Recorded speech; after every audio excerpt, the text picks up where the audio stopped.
Merci, Monsieur le Président, Mesdames et Messieurs les sénateurs, Madame la sénatrice. Je vous remercie pour votre question tout en bienveillance et tout en nuance. Je vais essayer de vous répondre sur le même ton.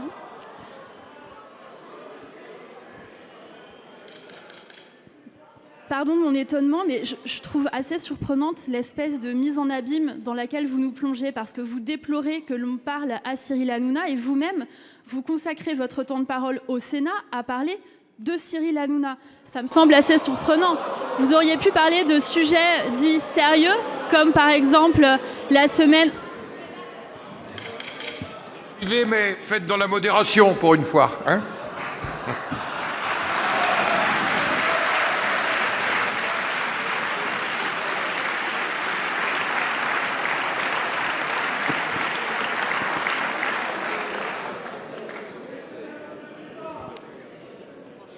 Madame la sénatrice, il y a des centaines de milliers de personnes qui regardent toutes les semaines l'émission de Cyril Hanouna. Est-ce que ces centaines de milliers de personnes sont des citoyens comme vous et moi, comme les gens qui écoutent France Culture, comme les gens qui regardent Arte?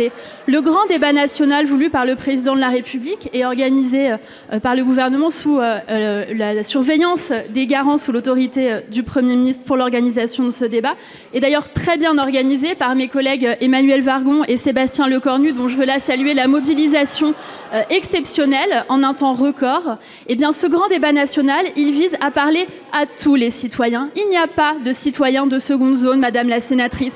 Le mépris de classe d'une intelligentsia et d'une forme d'élite politique qui voudrait s'arroger la seule responsabilité politique et la seule capacité à accéder au débat politique et au débat public, c'est ce mépris de classe qui a nourri en partie le mouvement des Gilets jaunes, qui en veut non seulement au gouvernement, mais à l'ensemble de la classe politique. Je crois qu'on ne répond pas à des problèmes politiques de 2019 avec des solutions de 1999, ne vous en déplaise. Madame Eustache-Brinio. Alors, Madame la Ministre, j'ai bien entendu vos explications, mais depuis quelque temps, chaque jour, l'image des hommes et des femmes politiques est dévalorisée. Ne soyons donc pas surpris qu'avec ce type de mélange des genres, les Français soient de plus en plus critiques à l'égard de leurs élus. Vous participez ainsi à l'éloignement et au rejet de la classe politique dans son ensemble. La politique vaut mieux que cela. La politique, ce n'est pas la télé-réalité. L'exemplarité des élus contribue à leur respect. Notre rôle est de tracer un chemin, de créer l'envie et de donner l'espoir, avec passion, à chaque citoyen et en particulier aux jeunes générations qui seront les adultes de demain. Ramener le débat public à une émission spectacle ne peut que poursuivre le travail de dévalorisation de la politique et ainsi vous y contribuez.